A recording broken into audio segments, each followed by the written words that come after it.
Alright, what's up? So, Nationals is this weekend, and I just figured it'd be cool to put a face to the video, but hope to see you guys all out there. I wish everyone best of luck that's competing. I just thought it'd be kind of fun. We hit like 1,100 subscribers on the channel, which again, it's not like a special number by any means, but it's just cool because the community keeps growing. So I just wanted to put like a face to the video and just say thanks everyone. Safe travels for everyone that's going to Rosemont, and yeah, got a cool deck profile for you, so we'll get into it. But see you guys all out there.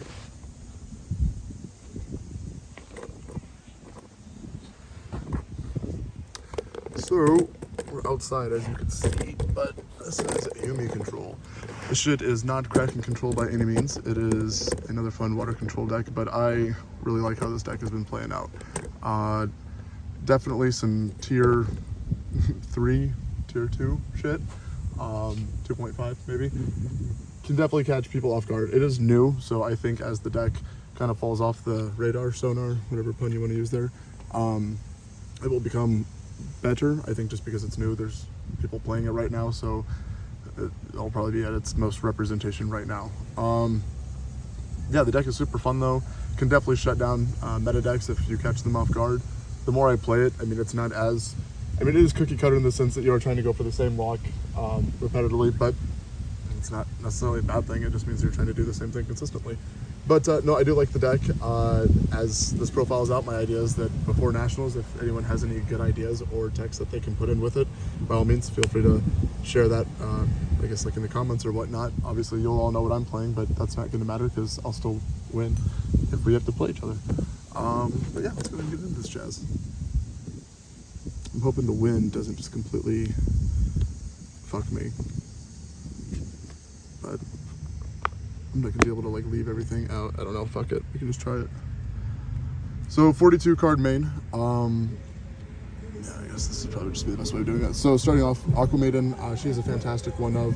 You're able to summon her off of Kairyu-Shin's Dark Reef, and she acts as Yumi on the field. So even if Legendary Ocean or Sea Self isn't up on the field, you can still use her to create your lock with Kairyu-Shin. So I definitely a solid one of. Also one Warrior of Atlantis. I mean, it's essentially terraforming, but a monster version with a attack and defense stat, and you can make rank 4 plays with them as well. Definitely a solid one of. And then one Doom Kraken. I've seen one list that plays 2, but that was like the Mystic Mind version. I don't know if I'd play more than 2 of him, but the quick effect to be able to pop an opponent's monster and protect one of your own, bounce it back to hand, and then negating attack is pretty nice, but as of right now, 1 seems to be pretty fine.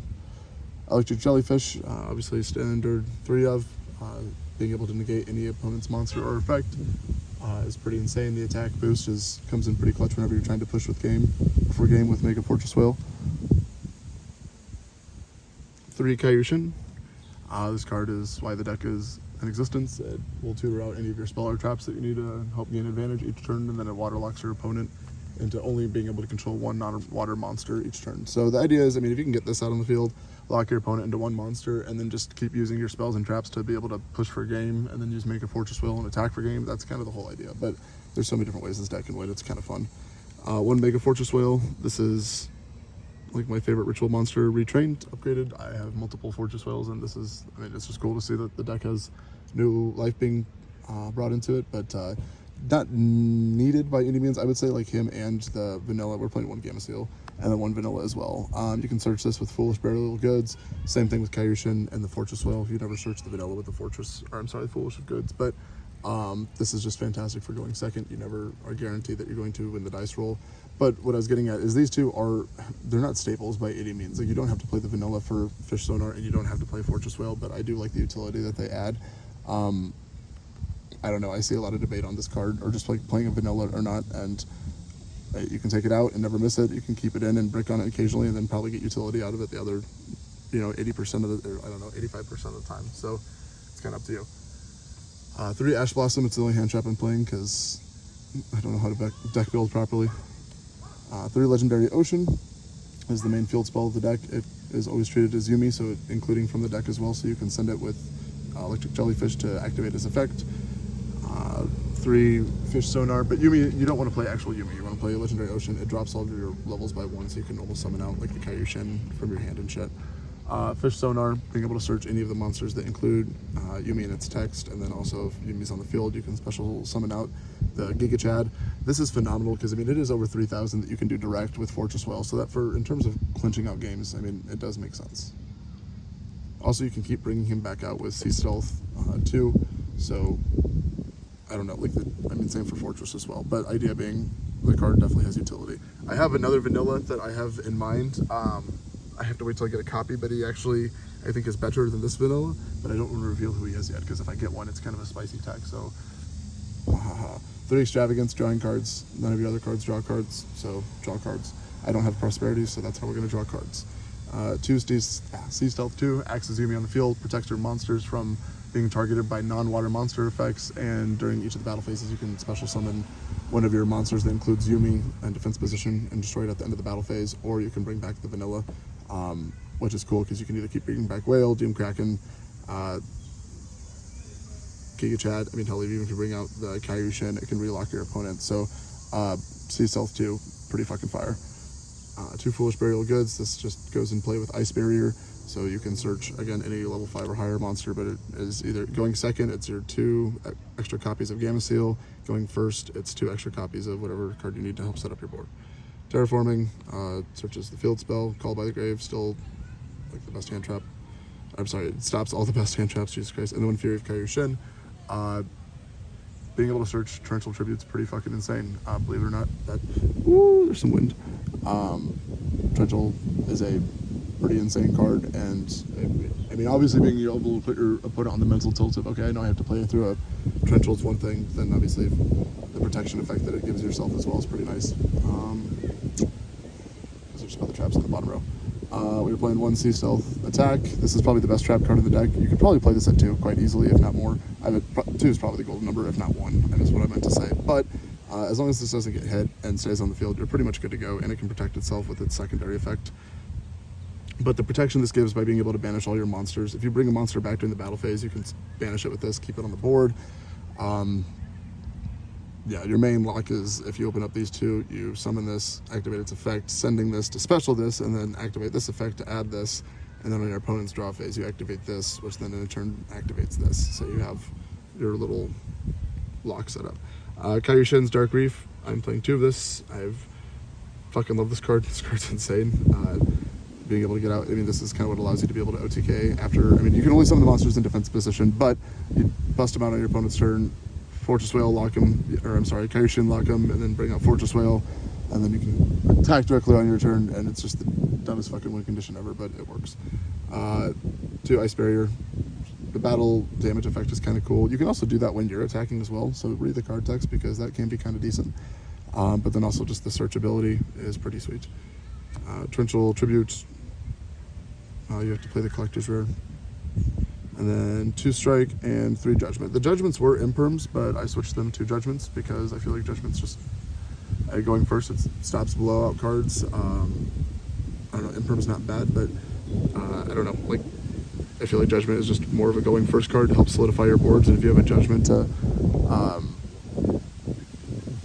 help protect your back row, or just any, I guess, like game-breaking card, I don't know, Judgment just seems fucking fire, so I'm going to keep playing Judgment. If I decide the Judgments aren't good, I'll let you guys know in the next video. But that is the main, 42 card main. I was playing 40, and then I bumped up it to 42 simply because I was tired of seeing this card in my main opening hand, and I mean, more or less this. But by bumping it up to 42, I've started opening up this card significantly less, and it's all about just like ratios and whatnot. I don't know like how those numbers pan out exactly, but it's just the idea of bricking less is kind of what the main objective there was.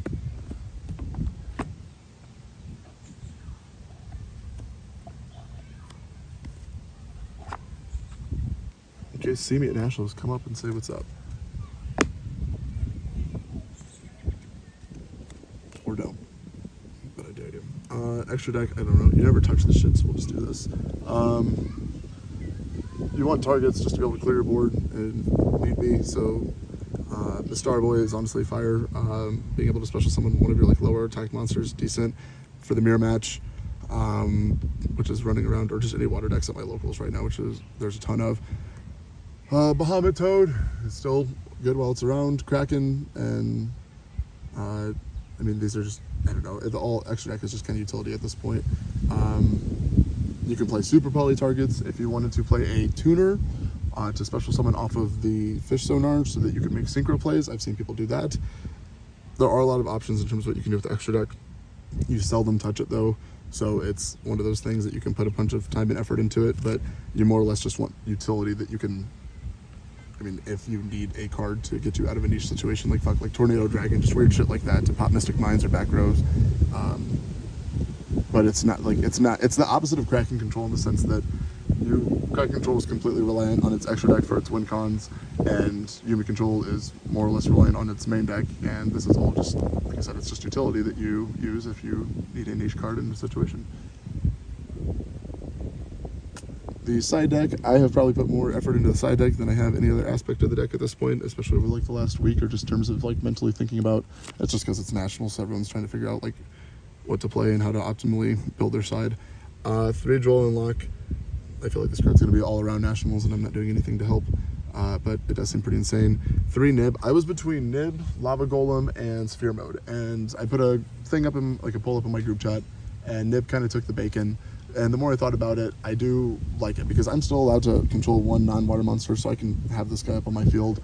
If I summon the token to my opponent's side of the field and I'm able to lock them into, like, and then like lock them into that token, they can't do anything. Like, they can't summon any more monsters, so they're just sitting there with a useless vanilla. I can also see stealth and chain my own, like chain that to Nib, so I can like protect one of my own monsters. So like if I'm going first and can set up my board, and then like chain sea stealth and then activate Nib, you chain sea stealth, get rid of your Kairyu-Shin, but still wipe their board. So that is good. I do think Nib is very solid. I have not play tested him yet, but I've got locals tonight that I'm going to try him out at. So we'll see how he goes. 1 Harpies and 2 Cosmic for back row removal. I could play 3 Lightning Storm, but I feel like the Cosmics and the Feather Duster are equally solid. But just, I don't know, you just kind of pick your poison. 3 Dark Ruler no more. The idea of being able to just blink a whole board and then set up a Kairyu-Shin, and then they can't really like stop that. You don't have to worry about clearing the board. You just have to be able to set up yours and set up that lock, and then they naturally remove the monster. So Evenly Matched is also like a card that I was like, God damn it, I really wish I had room for Evenly, because the last 3 are Dimensional Barrier, and that's, I mean, you've got Sword Soul, any XYZ deck, I already said Sword Soul, Jesus Christ. I don't know, it just, Dimensional Barrier is an incredible card this format. But this is a going first card where my extra deck is made for going second. So I don't know, maybe Evenly would be better. You guys tell me what you think, Evenly or Dimensional Barrier. But yeah, 15 cards, pretty standard. I can't imagine, I mean, there's only a select few cards that your pool can use in terms of what you're doing for your side deck here. But I mean, like Ice Dragon's Prison's insane. Even the Sanctum artifact package works quite well, especially in this format. Your deck, again, is not reliant on the extra deck, so that is something that, I mean, your monsters are level 5, so if you wanted to play like a level or a rank 5 extra deck and like go for, there's all sorts of different things you could do with this fucking deck. It's still new enough that I don't think anyone has a right or wrong build. Or was that one guy that was playing a bunch of Mystic Mind, like a Mystic Mind heavy variant, which I don't morally agree with that fucking card. It's so good though. I could throw 2 in my side deck and call it good for nationals, but no, so I just want to bring you guys the deck profile. Hope you guys like it. Again, open for any suggestions or ideas, but also I'll see you guys this weekend at nationals. And like I said, best of luck to everyone. Peace.